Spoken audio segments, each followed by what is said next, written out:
નમસ્કાર. આજના આ ખાસ વિશ્લેષણમાં તમારા સૌનું ખૂબ ખૂબ સ્વાગત છે. આજે આપણે એક એવી જબરદસ્ત અને ક્લાસિક વાર્તા પર વાત કરવાના છીએ જે તમે કદાચ સાંભળી જશે, શિયાળ અને પોલા ઢોલની વાર્તા.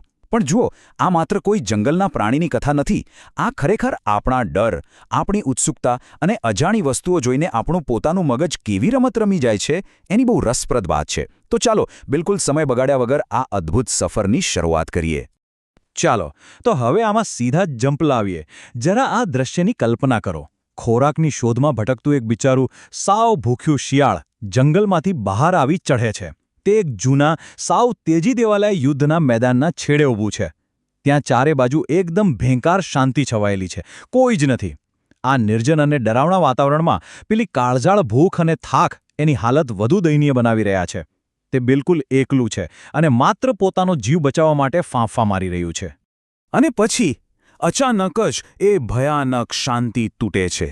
ધમ ધમ ધમ. એકદમ મોટો રૂવાણા ઊભા કરી દે એવો ભારે ખમ અવાજ ગુંજી ઉઠે છે. જરા વિચારો, એ ભયંકર એકાંતમાં આવો અવાજ સાંભળીને શિયાળના તો હોશ જ ઉડી ગયા હશે ને. આ કોઈ પવનનો કે પાંદડાનો સામાન્ય અવાજ નહોતો. આ તો સીધો છાતીમાં ધ્રાસકો પાડે એવો અવાજ હતો. અવાજની તીવ્રતા અને તે પણ અચાનક કોઈ પણ જીવને ત્યાંને ત્યાં જ ચોંકાવી દેવા માટે પૂરતી છે. હવે અહીંયા આપણે ભયનું મનોવિજ્ઞાન સ્પષ્ટપણે જોઈ શકીએ છીએ. અવાજ સાંભળતા જ શિયાળ અતિશય ગભરાઈ જાય છે. અને જુઓ, આપણું મન પણ આવું જ કરે છે ને. સીધું જ સૌથી ખરાબ પરિણામ વિચારી લેવાનું. શિયાળ વિચારે છે કે બાપરે, આટલો મોટો અવાજ કરનારું પ્રાણી કેટલું વિશાળ હશે, એનામાં કેટલી તાકાત હશે. બસ આજે તો મારું આવી જ બન્યું. સમજ્યા છે? અજાણી વસ્તુ કે પરિસ્થિતિ આવે ત્યારે આપણું મગજ કેટલી ઝડપથી વિનાશક કલ્પનાઓ કરવા લાગે છે એનું આ બેસ્ટ એક્ઝામ્પલ છે. કોઈ જ નક્કર પુરાવા વગર શિયાળે પોતાના અંતની કલ્પના કરી લીધી.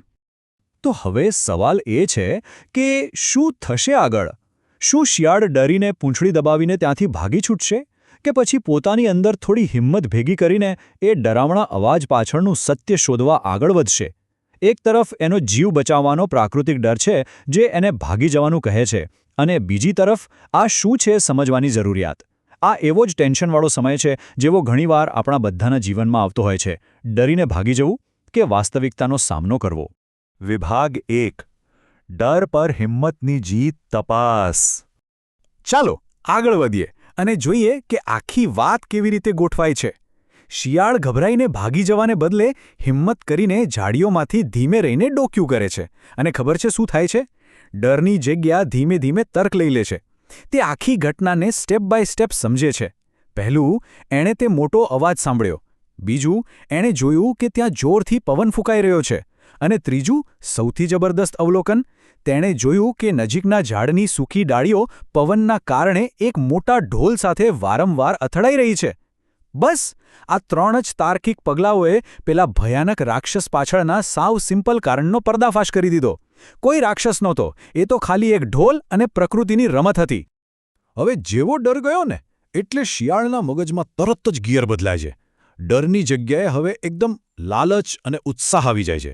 શિયાળને અચાનક વિચાર આવે છે કે અરે વાહ, જો આ ઢોલમાંથી આટલો મોટો અવાજ આવી રહ્યો છે તો એની અંદર ખાવા માટે કેટલું બધું માખણ અથવા માંસ ભરેલું હશે. ભાઈ સાહેબ તો અતિશય ભૂખ્યા હતા જ. એટલે આ લાલચમાં આવીને એ પોતાના તીક્ષ્ણ નખ અને દાંત વડે ઢોલના જાડા ચામડાને જોરથી ફાડવા લાગે છે. ડરમાંથી સીધા જબરદસ્ત લોભમાં. આ શિફ્ટ ખરેખર જોવા જેવી છે.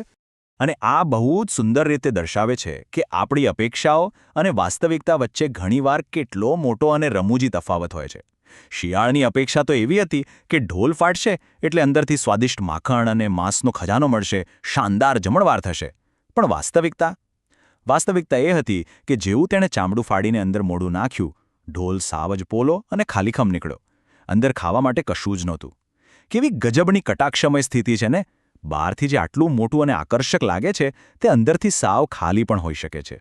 જ્યારે શિયાળને આ સત્ય સમજાય છે ત્યારે તેનો બધો જ કાલ્પનિક ડર અને પેલી અતિશય લાલચ બંને ઓગળી જાય છે.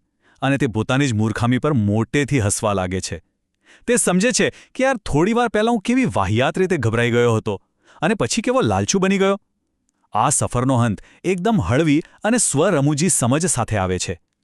આપણે પણ ઘણીવાર ઉતાવળિયા નિર્ણયો લઈને પછી આપણે જાત પર જ હસતા હોઈએ છીએ ને. બિલકુલ એવું જ. વિભાગ 2. સાચો બોધ. દેખાવની પાછળ જોવું. તો સૌથી અગત્યનો મુદ્દો એ છે કે આ વાર્તા ભલે અહીં પૂરી થતી હોય પણ તેમાંથી મળતો બોધ કાયમી છે. શિક્ષક મુકેશભાઈ એમ નીનામાએ જે પાઠ સમજાવ્યો છે તે આપણા સૌ માટે બહુ મોટું માર્ગદર્શન છે. પહેલી વાત, માત્ર દેખાવ કે મોટા અવાજથી ક્યારેય ડરવું જોઈએ નહીં. બીજું, મોટો અવાજ હંમેશા કોઈ મોટા જોખમની નિશાની નથી હોતો. અને ત્રીજું, કોઈપણ નવી વસ્તુ કે પરિસ્થિતિથી ડર રાખતા પહેલાં તેની પાછળનું સાચું કારણ અને સત્ય જાણવાનો હંમેશા પ્રયત્ન કરવો જોઈએ. સાવ સીધી વાત છે, જો તમે સત્ય જાણી લો ને તો તમારા મોટાભાગના કાલ્પનિક ડર આપોઆપ ગાયબ થઈ જશે. આ બધું સમજ્યા પછી છેલ્લે એક બહુ જ અગત્યનો પ્રશ્ન ઊભો થાય છે. જરા વિચારજો, આપણા પોતાના જીવનમાં એવા કયા પોલા ઢોલ છે જેનાથી આપણે સાવ નકામા જ ડરી રહ્યા છીએ? કદાચ એ કોઈ અઘરું લાગતું કામ હોઈ શકે, કોઈ અજાણી પરિસ્થિતિ હોઈ શકે, કે પછી લોકો શું કહેશે તેનો ડર હોઈ શકે. આ વાર્તા આપણને યાદ અપાવે છે કે બહારથી ભયાનક લાગતી બાબતોની જરા નજીક જઈને તર્કથી તપાસ કરીએ ને તો એ પણ અંદરથી પેલા ઢોલની જેમ સાવ ખાલી અને હાનિરહિત જ નીકળશે. તો બસ આ વિચાર સાથે જ આજના આ વિશ્લેષણને અહીં પૂર્ણ કરીએ છીએ. સત્યને શોધતા રહો અને બિલકુલ નિર્ભય બનો.